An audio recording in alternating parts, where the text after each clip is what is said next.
من يهده الله فلا مضل له ومن يضلل فلا هادي له أشهد أن لا إله إلا الله وحده لا شريك له وأشهد أن محمدا عبده ورسوله يا أيها الذين آمنوا اتقوا الله حق تقاته ولا تموتن إلا وأنتم مسلمون يا أيها الناس اتقوا ربكم الذي خلقكم من نفس واحدة وخلق منها زوجها وبث منهما رجالا كثيرا ونساء واتقوا الله الذي تساءلون به والأرحام إن الله كان عليكم رقيبا يا أيها الذين آمنوا اتقوا الله وقولوا قولا سديدا يصلح لكم أعمالكم ويغفر لكم ذنوبكم ومن يطع الله ورسوله فقد فاز فوزا عظيما أما بعد فإن أصدق الحديث كتاب الله وخير الهدى هدى محمد صلى الله عليه وعلى آله وسلم وشر الأمور محدثاتها فإن كل محدثة بدعة وكل بدعة ضلالة وكل ضلالة في النار. Jamaah kajian rahimani Allah wa iyyakum, sejenak kita mengkaji ayat Al-Quran kurang lebih 10 hingga 12 menit insyaallah ta'ala. Masuk pembahasan ayat yang ke-42 dan ayat yang ke-43 dari surah Ali Imran. Ayat 42 dan 43 dari surah Ali Imran. Allah Subhanahu wa taala berfirman, A'udzu billahi minasy syaithanir rajim. Wa id qalatil malaikatu ya Maryamu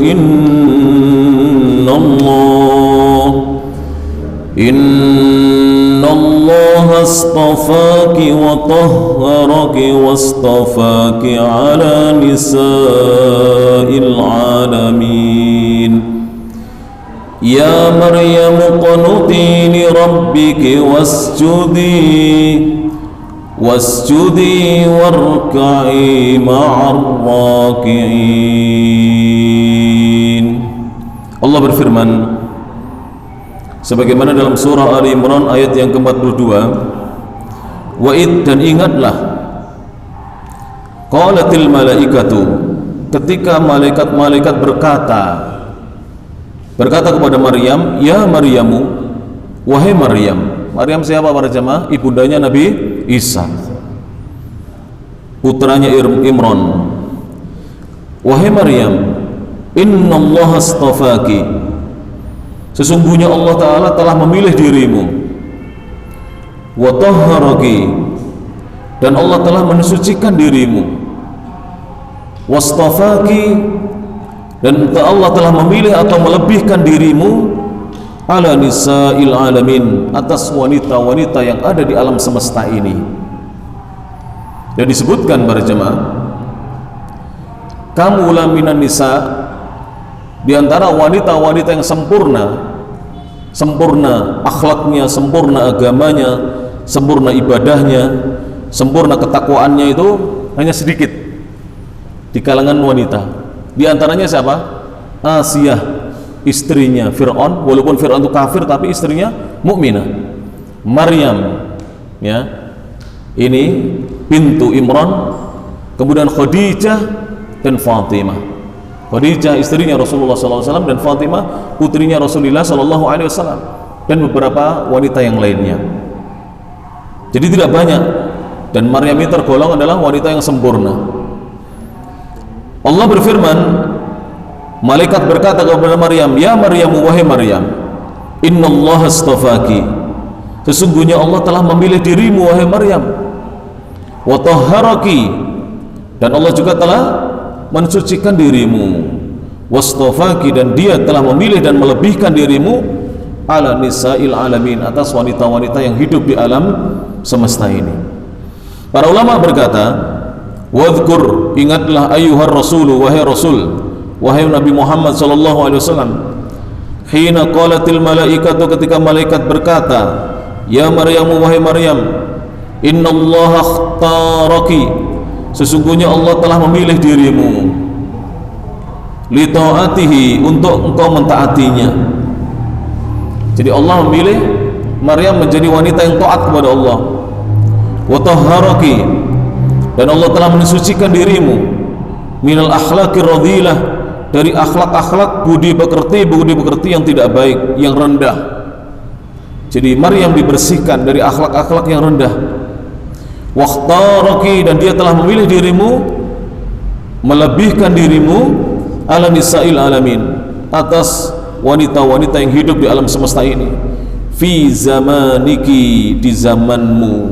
Jadi zamannya Maryam betul-betul Maryam yang terpilih menjadi wanita yang terbaik pada jemaah yang rahmati Allah Subhanahu wa taala. Padahal beliau ini ya nantinya akan diejek, dituduh dengan berbagai macam tuduhan. Tapi demikianlah Allah. Karena yang terbaik di sisi Allah bukanlah terkadang dianggap baik oleh manusia. Ini perlu diperhatikan para jemaah. Belum tentu yang terbaik di sisi Allah di sisi manusia juga dimuliakan, belum tentu. Dan belum tentu manusia yang dimuliakan di sisi manusia terbaik di sisi Allah. Fir'aun, semua bala tentaranya memuliakan Fir'aun, tapi dia manusia yang paling buruk di sisi Allah. Ya tidak para jemaah. Maka kita ini bukan mencari kebaikan di sisi manusia, kita ingin menjadi yang terbaik di sisi Allah. Oleh karena itu dalam Al-Quran, manusia terbaik bukan yang paling tampan, bukan yang paling cantik atau paling ayu, bukan yang paling kaya, bukan yang paling tinggi pendidikannya, bukan yang paling tinggi jabatannya, pangkatnya, bukan para jemaah. Inna akramakum indallahi atqakum. Sesungguhnya manusia yang paling mulia di antara kalian di sisi Allah, bukan di sisi manusia lah ya, di sisi Allah adalah yang paling bertakwa.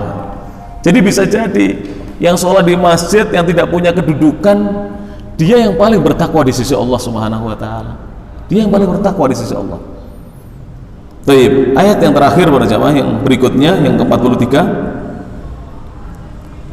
Malaikat berkata kepada Maryam, "Ya Maryamu, wahai Maryam, uknuti li rabbiki." Uknuti, taatlah kamu li rabbiki kepada Rabbmu. Wasjudi, dan bersujudlah kamu. Warkai, dan rukulah engkau ma'ar rakiin, bersama orang-orang yang rukuk. Di ayat yang ke-43 ini, malaikat berpesan kepada Maryam supaya taat kepada Allah selalu, bersujud dan rukuk. Ini menunjukkan sholat dengan kaifiyah sujud dan rukuk sudah ada di zamannya Maryam, sudah ada. Tapi di zaman Sulaiman belum ada. Di zaman Maryam sudah ada, karena Maryam ini sudah mendekati masanya Rasulullah. Jaraknya antara Rasulullah dengan Nabi Isa 500 tahun sudah dekat. Jadi jaraknya sudah dekat antara Rasulullah dengan siapa? Nabi Isa. Karena Nabi Isa lahirnya tahun berapa? 1 Masehi.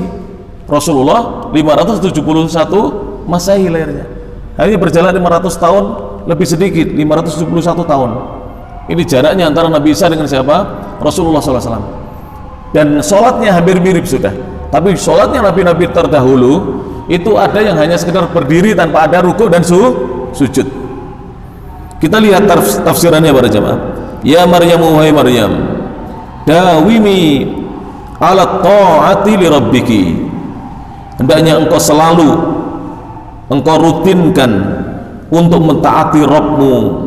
Wa qumi, dan berdirilah kamu di dalam salatmu fi khusyu'in, dengan khusyuk, wa tawadhu'in, dan dengan penuh tawadhu'. Khusyuk itu apa para jemaah? Khusyuk itu apabila kita sholat, ketika sholat tidak banyak bergerak yang tidak ada tuntunannya, dan sholatnya tidak berbicara di luar bacaan sholat, dan hatinya tidak berpikir kecuali tentang apa yang dibaca di dalam sholat. Ini khusyuk.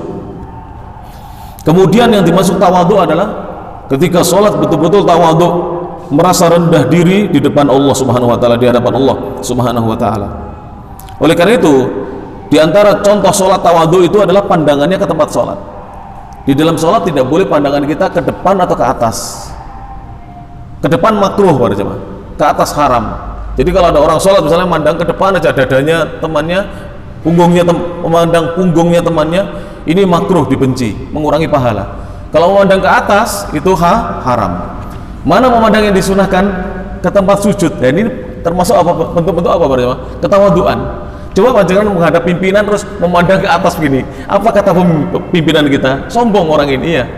Kalau memandang langsung menatap matanya, ini ada sedikit kesombongan. Tapi kalau dia menunduk, oh ini orang yang tawadhu, masya Allah. Demikian juga sholat para jemaah yang dirahmati Allah Subhanahu wa taala. Kemudian wasjudi, dan bersujudlah kamu wahai Maryam, warkai, dan rukuklah kamu. Para jemaah, sujud itu apa yang kita lakukan? Kita meletakkan 7 anggota badan di tempat sholat, yang tempat sholat ini adalah tempat yang biasa kita pijak dengan kaki kita. Bukankah demikian? Kita tadi misalnya lewat sini, ini kita pijak, kemudian kita buat sholat. Itu menunjukkan supaya betul-betul kita ini menghamba kepada Allah dengan merendahkan diri di hadapan Allah. Kita ini manusia rendah. Dahi yang kita muliakan ini bisa sejajar dengan kaki kita. Iya tidak para jemaah? Betul-betul kita merendah di hadapan Allah Subhanahu wa taala. Kita nggak usah bahas dari sisi kesehatan, saya tidak akan bahas dari sisi itu. Saya bahas dari sisi tauhidnya saja. Seorang yang biasa bersujud, dia tidak akan sombong. Orang yang sombong itu yang nggak biasa bersujud. Dia tidak akan meremehkan orang. Kenapa? Karena dia biasa meletakkan sesuatu yang paling mulia dalam dirinya di tempat yang paling hina yang biasa diinjak manusia. Dia tidak akan sombong pada jamaah rahmat Allah Ta'ala. Maka disuruh bersujud. Dan iblis dicap manusia, makhluk yang sombong karena tidak mau bersujud. Kemudian warkai, dan rukuklah kamu ma'arrakin, bersama orang-orang yang rukuk. Dan ini dalil bahwa sholat jamaah sudah ada di zamannya siapa? Maryam.